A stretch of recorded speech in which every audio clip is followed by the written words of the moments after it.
pull over, lean in. It's time for the Soft Shoulder Podcast.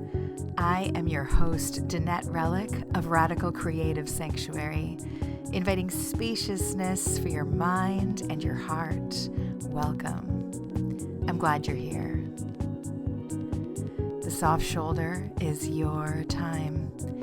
Your time to slow down and fuel up on self-love support so you can make the most of your gorgeous life. Join me here. Everyone needs a soft shoulder.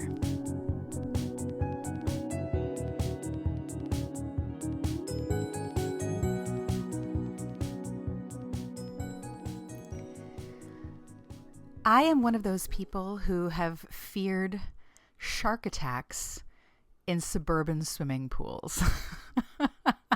I am not kidding. I am, of course, slightly embarrassed by this, but I am sharing it because I also know I'm not alone in this. It's amazing. Obviously, I mean, you're probably guessing, Danette, what could have possibly instilled that fear, that completely irrational fear in you as a child about sharks coming to nibble your toes? Obviously, the movie Jaws. And it wasn't just the movie, it was the music. Because there actually, if you watch the first Jaws, there's not a whole lot of action going on in that movie up until the end. But the music is what haunts us. The music is what freaks our imaginations out and gets us just like feeling all those wonderful willies people like when they go to see movies that scare them. And many years ago, one of my former lovebirds, he was his father was an incredible musical talent, an incredible musical influence, and he taught many people, and he did so many things that my memory will not do it justice. But when my lovebird's father passed away, his funeral, there were a lot of his former, so many people there whose lives he had touched, and his former students, and it was just so clear what an impact this man had had on so many people, but specifically through his love and passion for music. And when my lovebird was up to give a eulogy and speaking about his father, he played the theme from Jaws. Now, I've been to a few funerals that really stand out in my mind. This is one of them. So, like, picture the casket and, a somewhat traditional, run-of-the-mill funeral home. And instead of like a hymn or some soothing, comforting music, my ex, we'll call him Mr. Lovebird, he played the theme from Jaws so that he could then follow up by playing a piece by Stravinsky that predates the movie, obviously, and is so clearly the influence for that classic riff that we hear. And he did this because his father had taught him that. Imagine this, right? I mean, imagine being a small child watching shark movies late at night, and then your father is using this as an example to like give you music appreciation lessons. I just think that was incredible. And this is also relevant because now when I hear that song, instead of just purely an irrational fear of sharks, who are wonderful creatures and don't really want to eat us and kill us all the time, I also think of that funeral, and I think of that lesson, and I think of that man and his legacy. So this is just a tiny example of why, music, the impact of music. I was going to say why it matters. There's a billion reasons why it matters. It changes things. This is my real point of today. Today's episode, you guys, I am pumped for this. Are you feeling it? I've been like wanting to do this episode for so long. I'm really happy that you're here. We're going to have fun today. Yes. So music can change things. It can really change things. I have a bunch of great music quotes about music to bring other people's voices in. Maya Angelou said, "Music was my refuge. I could crawl into the space between the notes and curl my back to the loneliness. Isn't that gorgeous? Yeah. So today's episode, I think the delay, it was one of the most exciting ideas I had on my list of podcast episodes. And the reason why it took me this far into the podcast to do it was because I felt this big pull to do research, right? It's like I wanted to get exact quotes. I wanted to get exact songwriters. I wanted to get all these things. And if you've been listening along, you know that I have a brain injury currently. And the research part is just not something I can access without incredible strain. And you may have also noticed that these podcasts aren't edited. I'm just, maybe you didn't, maybe you thought, this is incredible editing. She's laughing at all the right moments. No, I'm just hitting record and I'm sitting with you. And so far there haven't been any massive disasters in that. And part of that is too of me walking the talk and modeling self-love and imperfection. It's more important for me to share this moment with you than it is for me to get this polished. So I say that because be forewarned, there may be a lot of, hey, go Google this moments in this podcast as I get very excited about the topic of music. While preparing for this, I also noticed how my low-hanging fruit memory is very generational, right? So right now when I'm thinking about self-love anthems and potential self-love songs, I noticed an amusingly large portion of these songs were 80s ballads. And they just seem ripe for like hilariously accurate self-love anthems. But I also get that this is, I think, part of the way my mind is working right now is lots of ease, and the 80s seem to be making a real comeback in terms of my comfort levels and nervous system soothing. So by no means is this decade the self-love decade, the 80s. Of course not. And the point of all of this is that I'll be like bringing up references that are easy access for me right now. But the wonderful thing is that you perhaps share that decade with me, perhaps not. And so I want you to see what comes up to your mind as you're listening to this episode, because music is as personal as it is universal. Think about what music resonates with you. That's really the key, right? I mean, music is, we either feel it or we don't. We can't get into music that isn't speaking to us, no matter how many other people enjoy it. And you know, there's that whole idea of a guilty pleasure, which I find so interesting because it almost always refers to pop culture and why we should be feeling guilt for liking something that's popular or that is maybe targeted to an audience that isn't our demographic. It may be a process for you, but I still find myself slipping into it.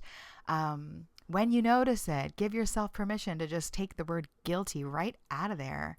Just pleasure. This is for you. This is for us.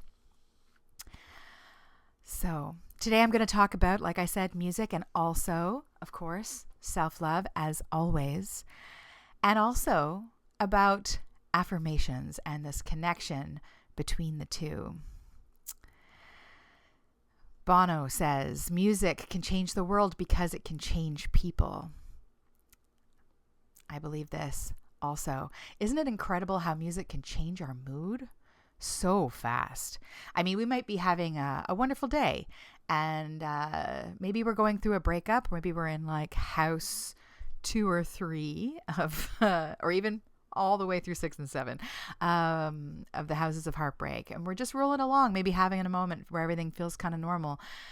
And then a song comes on the radio and it's like, oh, like it just feels like a knife or like just like a balloon deflating. It can just take us there. Marilyn Manson says music is the strongest form of magic. I love this sentence. Absolutely. Because, you know, like Bono saying about changing people, this to me is magic, right? I mean, like all of the things that we want to change in the world, it starts with us individually and collectively. This is really powerful stuff. But what's important is the joy of it, right? Because, I mean, without the joy, we don't have the resonance, and we can't fake this stuff, right? You can't like fake love. We have to feel it. We have to be animated, allow ourselves to be animated and moved by it. This comes in the listening to music or the absorbing of music, but also of the making of music, which I think is interesting. Lady Gaga says, when you make music or write or create, it's really your job to have mind-blowing, irresponsible, condomless sex with whatever idea it is you're writing about at the time. So wear condoms, kids, except when making art, unless you are making art with condoms, like perhaps making some animal balloons with a social commentary, perhaps in response to Ontario taking their sex ed curriculum back to before Google was around, 1998. This is an example, and I digress. But anyways, yes, what I love about what Lady Gaga is saying is, you know, that it's our job, like, to really go there in the making of, and I would add to her sentiment, in the receiving of, because someone has gone to those lengths to sing their heart out, to write a song, put notes together that just like, they're really giving it, right? They're really just going wild with this idea and letting themselves be taken over. Oh, please receive it with the same openness. I remember, it was years ago. This is one of those go Google it moments, but, you know, I already spoke about, you know, Jaws and the power of that soundtrack, that unforgettable 2 notes soundtrack. And I also found this video on YouTube many years ago of these 2, like, it was like 2 ravers at this like outdoor party. I'm assuming that it was like drum and bass or something that they were listening to, or some like techno or something. And so they were doing that little, picture the outfits, right? The 2 of them are standing there like outside looking a little stoned, and they're doing that little tight body, slightly hunched over, like shake and groove, you know, with the occasional hand that comes out like a little sock puppet. It's like a just sort of like, do you know what I'm talking about? They've got that little hand like a little sock puppet kind of near their armpit, and they're just like like really feeling the beats. Okay, so imagine this scene. Well, somebody took footage from whatever festival that was, and they set it to the theme song from the Benny Hill show. This is, again, a generational thing. I could not stop watching this. It was absolutely hilarious. Like, and it just kept looping and looping, as that Benny Hill song does. And I watched it also because it was hilarious, but also it's amazing what happens when you change the soundtrack. I have a whole chapter dedicated just to this in my upcoming breakup survival book, Crash Bloom, exploring the 7 houses of heartbreak in more detail, about how, and this is in, I believe it's house 5, self takes the wheel. So this is about how we can have control. When we control the soundtrack, we control everything, almost. We control a lot of things. We control the soundtrack, the mood, the experience. It's really different. So we know this, right? You know this. You know that music is powerful and fun. When you were a kid, did you ever do that thing with the hairbrush in the mirror? Did you ever, like, you know, play band and, you know, hold something up and pretend that you were singing? It's so much more than that. Those moments now, when I look back of like the more innocent times when I did that as a kid, like just really lost in play, really, really lost in my imagination without any concept of what guilty pleasure meant at the time. I actually have a very specific memory about this. I was playing I had a Fisher-Price record player, and I borrowed my parents' Blondie album forgive me for not remembering the name of the album, but she's got this little black, Deborah Harry's wearing this little black, like tube top and shorts, and she's leaning back like they're on a bridge with the rest of the band behind her. Do you know what I'm talking about? That was the album. Anyways, and I guess I'd seen, on cartoons or something, this image of what I imagine is probably like New York City, where you walk down the street and there was a little sandwich board saying like, tonight, now playing, this band, come on inside.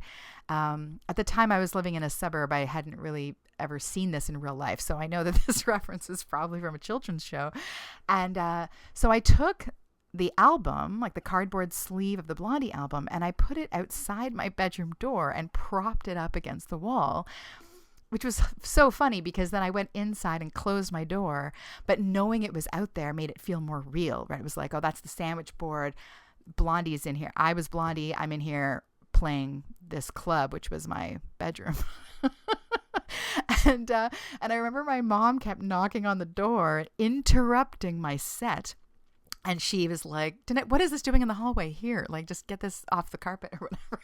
And I was like, ugh, like, she doesn't understand. I just kept like wanting to put it out there. And she was understandably confused why I was doing that. But I remember so much about the joy of that and how much I was feeling that. This is an important story because the feeling part of that is what is harder work when you're growing up and when you've grown up. I don't know if you still do that, if you still, maybe you sing in the car or something like that. But I think, there's that part of like looking around to see like, oh, is someone going to see us? And when we were younger, at least when I was younger, I don't have any memory of giving a shit about what people thought about my performance as Blondie. I was so far into it, right? Okay, so let's talk about, we're going to come back to music big time, trust me. Let's talk about affirmations. How did you feel when I just said that word? Is it like, I know so many people who just can't deal. They just can't deal with this. They've heard it. You've read it. I know you've read it. If you've read any self-help books, any mindset books, anything like that, there's some form of affirmation, of repeated vocal, say it in the positive, say it in the present tense, practice. And from just my own explorations as well as through my clients, I know this is not something that people come to easily, some people, and it's definitely a big form of resistance. There's a lot of resistance around this idea.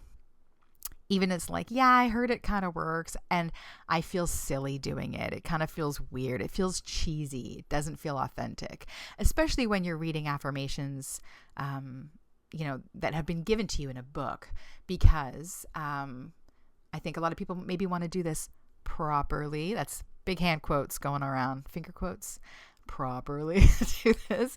But the truth is that what you doing it properly just means like it has to resonate with you, which means it has to come with you. So if you're reading a book and they're suggesting some self-love affirmations, if you feel it, great. But if you don't, you can change it. You can make the ones up that resonate with you. In fact, that's going to work better, because the whole point of the affirmations is the repetition, and it's the repetition combined with like getting that feeling cultivated in you. It's not just empty words. It's having the words land. You're just like, planting them, so that they like seep into your subconscious mind, and the repetition of them eventually adds up and stays. But the whole point of this, of course, is like to get it in your body, in your subconscious, like in your very being. And if you're resisting it, or the words don't mean anything to you, if you're saying it, like, for example, in another language that you don't understand, it's the same thing. It's not going to get in there, not in the same way.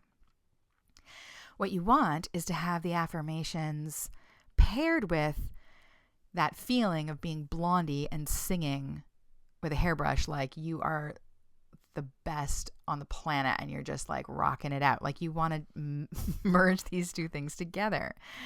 Our minds are on a really strong loop. And so we need to disrupt it. We need to meet it again and again and again with new positive self-love thoughts until we outnumber or outperform the strong loop that's fighting against us. We need those limiting beliefs to soften and to fade.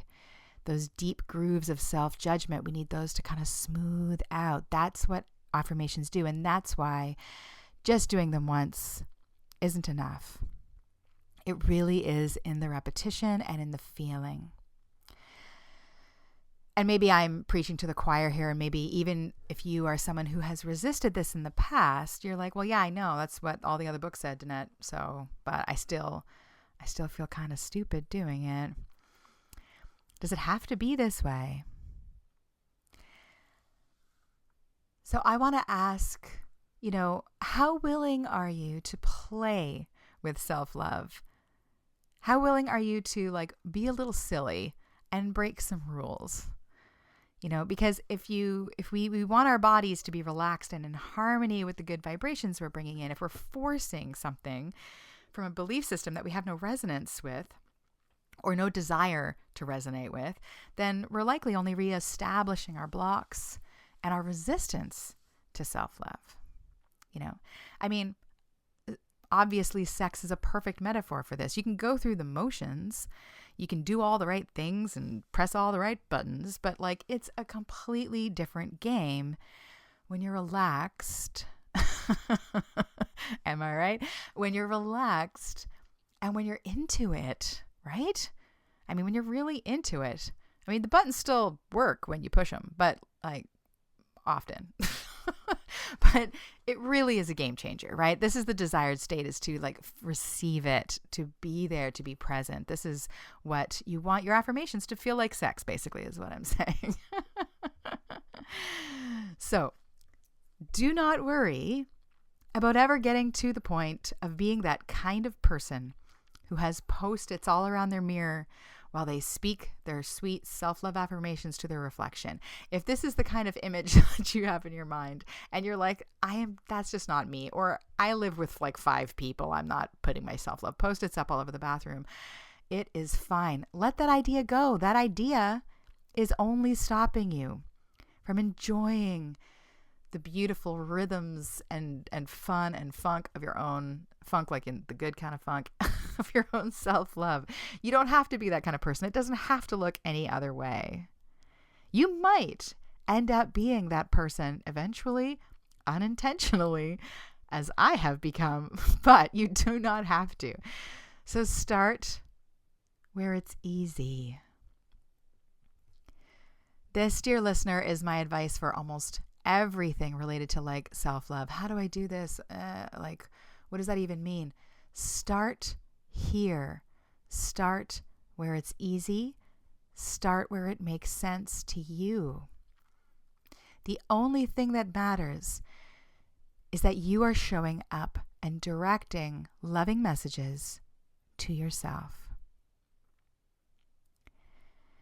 And even if you're not quite even there, you're not directing loving messages to yourself, then maybe starting here and starting where it's easy is just to slow down enough to listen, or to cultivate the desire to receive those messages. I am getting ready to receive that. I'm getting ready to be able to hear self-love messages. I don't think it'll be a huge shocker for you to see where this is going. So I'm a big Prince fan, as I'm certain many of you are. And I don't know if this is a true story or not, but it doesn't even matter if this is a true story or not.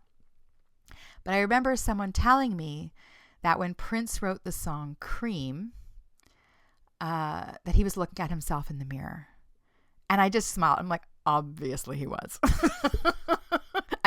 He's Prince, but I just really loved this idea. And then every time I heard the song, I pictured him writing it and singing to himself in the mirror. And I'm like, this is confidence, right? I mean, come on.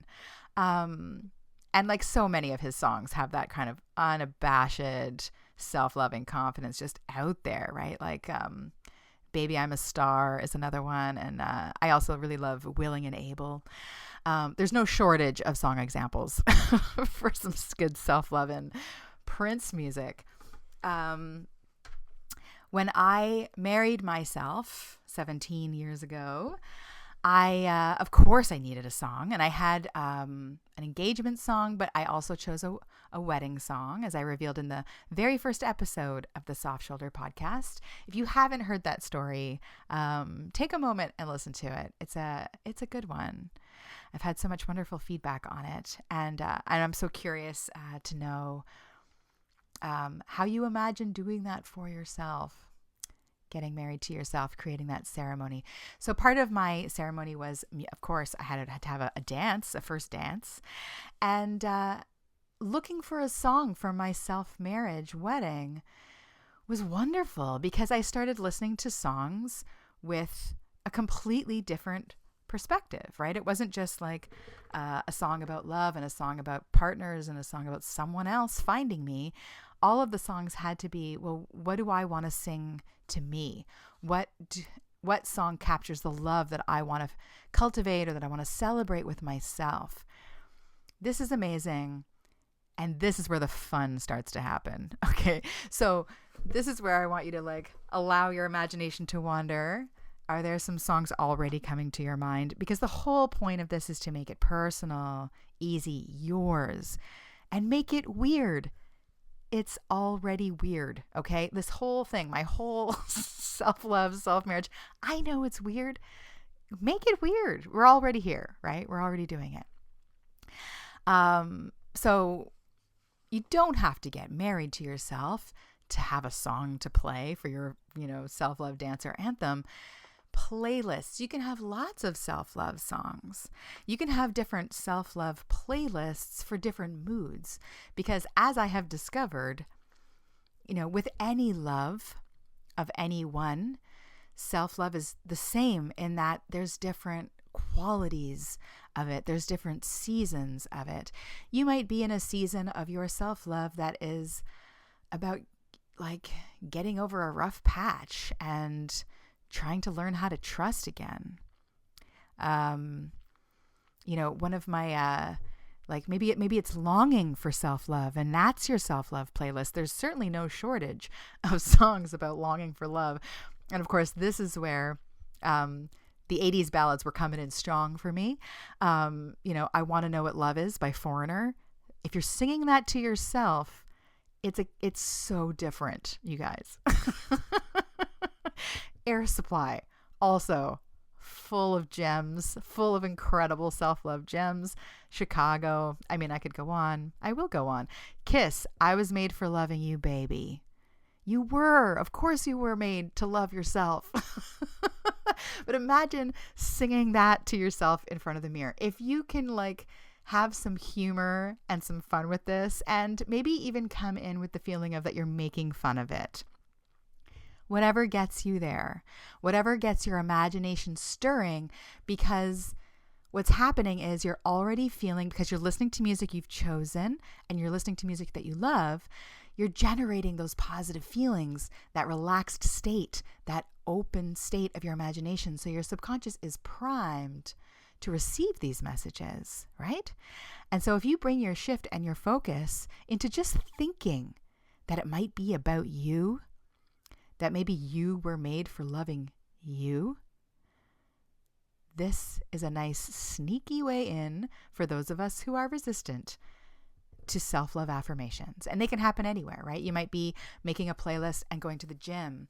And while you're sweating and moving around, you might listen to, I don't know, REO Speedwagon. I can't fight this feeling anymore. Maybe you're just really ready to love yourself, and you're giving in, and you're on that elliptical, and you're sweating, and you're just I've forgotten what I started fighting for. Baby, I'm here for you. And no one needs to know this, right? This is really silly, which is why I love it. But a lot of this is going to be happening between you and your headphones, and that is the point. Some of my other favorite 80s songs that made me laugh is How Am I Supposed to Live Without You? Michael Bolton, which gets kind of meta, right? Because it's like, I don't know actually how I would live without myself. That doesn't make any sense. It makes perfect sense. It's great. Everything I do it for you, Bryan Adams. These are they're fun. I think starting with they can also get really serious. So like I'm kind of giggling because this is like the easy way in to the slip and slide of this like idea. But sometimes actually it can be quite emotional. Even those ballads, even like a ballad that might sound really throaty and dramatic, when you're in that space, just like when you're in, when you're in love and all of a sudden all those love songs, those sappy love songs make sense. This can also be happening with you. I have noticed in myself, music has always been a medicine cabinet for me. Just, knowing what I need, knowing what I want to hear. Sometimes it's like bleeding out a wound. Like I'll purposely pick sad songs to allow myself that permission to really go there and to really cry and to really just expel it all. Not to wallow, but to just like, although I have wandered into wallowing. You have to be careful with that bleeding out the wound kind of stuff. You could really, really go deep in there for a little too long, perhaps. But I think it's very important also to really feel that stuff, to really sob it out. But lately I've been noticing, I think in the past year or so, that my mind has been wandering away from myself, and that haven't been thinking my thoughts about me or my future. I've been thinking about, anyone else, just lots of comparison, lots of outside looky-loos, just not bringing my attention back. And so one of my more recent self-love anthems has been When I Think of You by Janet Jackson. And I just really love that reminder. I would listen to it with intention. This is the medicine cabinet kind of vibe, right? It's like, what do I need right now? I need a song to help me bring my focus back to me. And so I bring that sweet song, When I Think of You, back, and I am doing that intentionally, thinking about myself, thinking about bringing my thoughts back. And just by making that choice, I have done it. So you see how you can take this and what kind of medicine have you been needing lately? If music is also your medicine cabinet, what do you need? It'll be different from me. It'll be different from other people. What kind of self-love messages do you think you could really use right now in abundance? Now, if you're really feeling yourself, coming back to Prince, there is Insatiable, Adore, Love to Love You Baby by Donna Summer. Awesome self-love song for when you're really feeling it. But like I said, there's a spectrum, right? There's like that saucy, I'm feeling it, my pelvis is a candy dish, strutting around, just like rocking out. And then there's times where it's just feeling really lost and tender, and it's more Adele, like To Make You Feel My Love. You get to choose. And what's so nice is that we have access to so much music, and can make our own playlists and name them for ourselves, name them for a particular mood, and create our own intentional self-love playlists for our own medicine cabinet. Now, one tip on this is that the lyrics sometimes line up perfectly and is amusing and amazing. Other times, they don't entirely, right? Especially if it's a love song, it might be, been listening to Ashanti's Happy, and she says, so glad that I found you, boy. So if I'm singing that to myself, I don't think I've ever referred to myself as boy.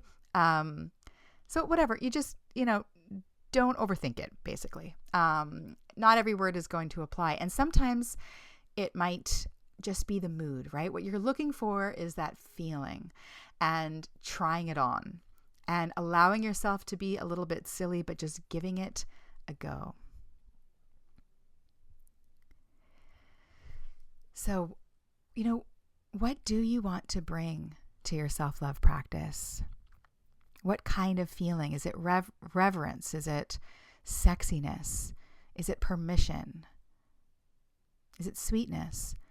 What do you want to be able to say while looking at your own eyes in the mirror? What do you want to be able to speak to without the hairbrush microphone? What affirmations do you most want to press lovingly into the gorgeous, dark soil of your subconscious mind? This is the serious question in this playful self-love practice. What do you wish you could say to yourself if you knew it would sink in?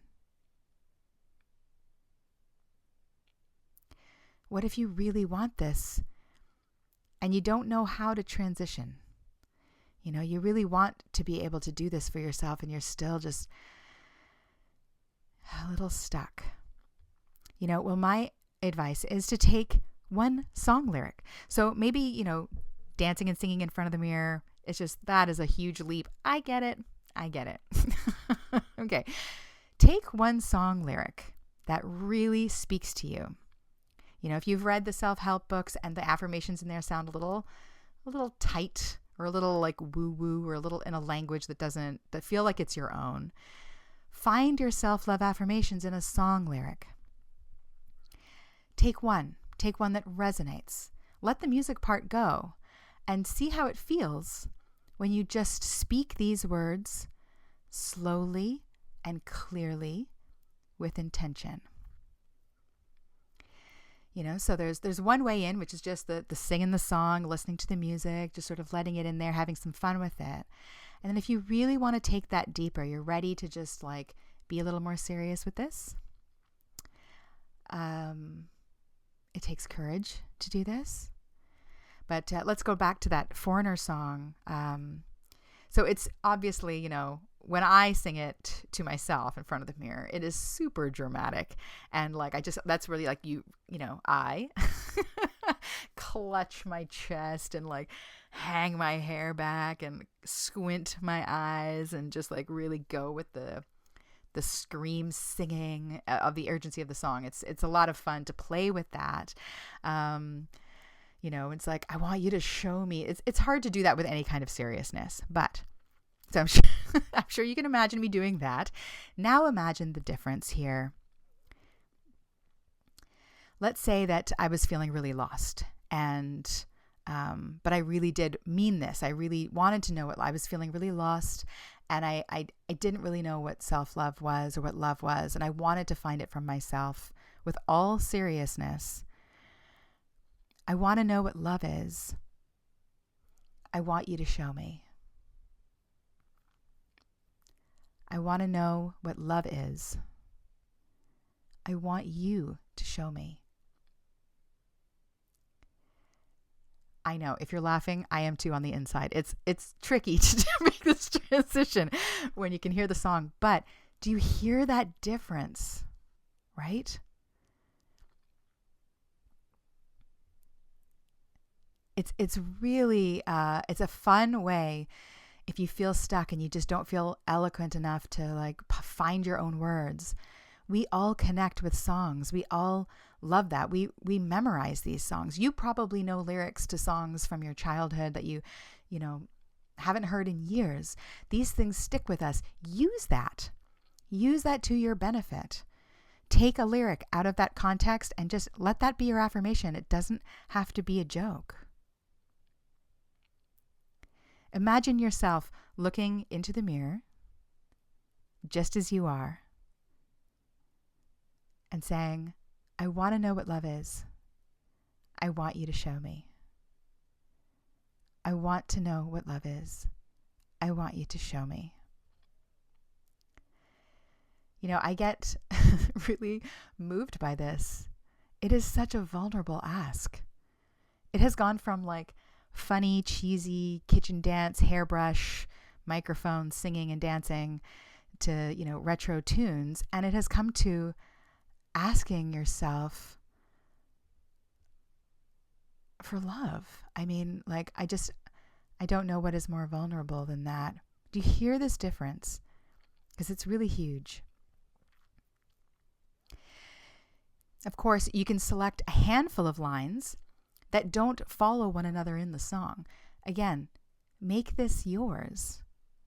It doesn't have to be a verse. It doesn't have to be the way the songwriter wrote. This is just for you. You can just chop it all up into pieces. This is a private self-love practice.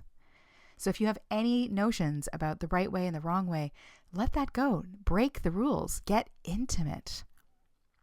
I love this combination of lines from Beyonce's Halo. This is not how they appear in the song. I found a way to let you win. It's the risk that I'm taking. I ain't never going to shut you out. You're everything I need and more. I found a way to let you win. It's the risk that I'm taking. I ain't never going to shut you out. You're everything I need and more. Imagine saying that to yourself in the mirror. It's different. It's different. Music is so incredibly powerful, and you have the power to choose it at any time. So if you're not ready for that intimacy, like I get that's suddenly it's like, whoa, like me saying that to myself in the mirror, that's kind of intense. Yeah. If you're not feeling quite ready for that intimacy of addressing yourself, then find lyrics that are more open-ended about love in general. And when you speak them, allow yourself to imagine that they're directed at you. You can start there. Remember, repetition is how we can undo those deep grooves of programming that we've received from our families, from our culture, advertising that profits from your insecurity and then is reaffirmed by ourselves. These messages that distance us from ourselves, they run deep, so don't be hard on yourself. We are all marinated in these messages in one way or another. It's really powerful stuff, this programming of, all of the reasons why we don't deserve something, the reasons why we're not worth loving. It's deep programming. So let the self-love start right here. You don't have to feel worse lamenting how long this programming has been going on. Just drop it all. Just start here. Start where it's easy. Start where it's fun. And just press play. Like literally and metaphorically, just like press play. Listen to a song that makes you feel good. Listen to positive messages. Listen to this podcast. Yes, even if you have already listened, because remember, repetition is how we create new grooves. So let us get our new grooves nice and deep. Will you join me? What are your self-love anthems, dear listener? Do you already have some?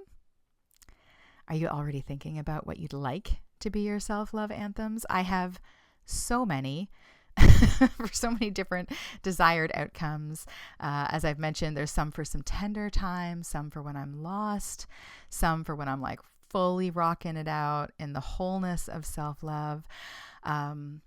I have made a playlist actually on Spotify called Love Your Sweet Self that I am sharing with you. You can look that up on Spotify. It's under my name, Danette Relic. And it's basically, it's my current playlist. So I'm going to share that with you in case you want something easy to get started with, in case you resonate with the music that I am currently resonating with in my self-love medicine cabinet. The big anthem right now for me is by Faith Evans, Love Like This. This to me is just like, yeah, I'm just all about this song. This is like my number one anthem right now. But for years also, a very beautiful, much, I don't know how I would describe it. It just feels so much bigger to me, but All Is Full of Love by Bjork. That just gets me every time. That's always on those lists for me, as well as Freedom 90 by George Michael. Yeah, I would say those are the top 3 in circulation these days. I often forget about songs, and then it's fun to remember and reclaim songs that I've loved to include them in the circulation. What are yours? I would absolutely love to hear what your songs are. In fact, I would love for you to share them this September in my self-love photo challenge, Someone Worth Loving. So this is what I'm doing on Instagram. It's a challenge for September. I can't find a better word for challenge. It's not a challenge. What is it? I don't know. But anyways, it's a daily, if you go to my Instagram, at Radical Creative Sanctuary, with little underscores to separate those words, you will see a list for September. There's a prompt for every single day. And basically the idea is to take that prompt, and they're all self-love focused, and to use that to reflect on your own self-love journey, to reflect on you, to just like bring your Instagram, photo taking, reflective practice, and give yourself that permission to spend September paying a little more intentional attention to yourself. The hashtag is Someone Worth Loving 2018, because I'm already excited about doing it next year. And, I want to thank you because it's been through speaking with you that this whole Someone Worth Loving thing kind of came to be. It just sort of became that thing I was saying at the end of podcasts spontaneously. And it's really resonating with me and with you as well from what I hear. So thank you for that. Let your self-care practice inform you also. You don't have to, this is why I struggle with the term challenge. You don't have to do it every day. It's not a boot camp, okay? It's not, there's no perfectionism, has no place in here for me. So, allow yourself to dip in and out. Allow yourself to just do the ones that resonate. Allow yourself to go, oh my God, it's September 10th and I totally forgot about this. Just join in any time. The thing with self-love is start here. Start where it's easy. Start where it's fun. You get to do this your way. There's no other way. It's all about you, right? So I would love to, there's instructions there on my Instagram, but basically you would post a photo with the prompt. You'd use the hashtag Someone Worth Loving 2018 and the hashtag of the prompt. And I would love, love, love to see these and connect with you there. You can tag me at Radical Creative Sanctuary. So prompt number 23 in September is Self-Love Anthem. So you have time. You have time to find that anthem. And who knows, days 1 through 22 of the challenge might give you lots of inspiration for some new musical infusions. I wonder what kinds of self-love tunes you'll be listening to by the time September 23rd comes around. I hope that you enjoyed this episode as much as I did. If you did, will you help others find it? You can do this by giving me a quick positive review on iTunes. You can do this by sharing this episode on your social media of choice, or even sending it directly to a friend who you think would really benefit from these ideas, or who, really loves music and could really enjoy bringing this into their practice. I have been cherishing the feedback that's coming in from you. I continue to hear from you, and I'm just so grateful to know that I'm bringing comfort and peace and inspiration and solidarity. I'm thrilled to know this. It truly is a pleasure to know that this love is landing with you. Remember, you are someone worth loving. Get that playlist happening. Enjoy making this self-love practice yours and deepening the desired grooves that you want in your mind. I'm wishing you harmony always.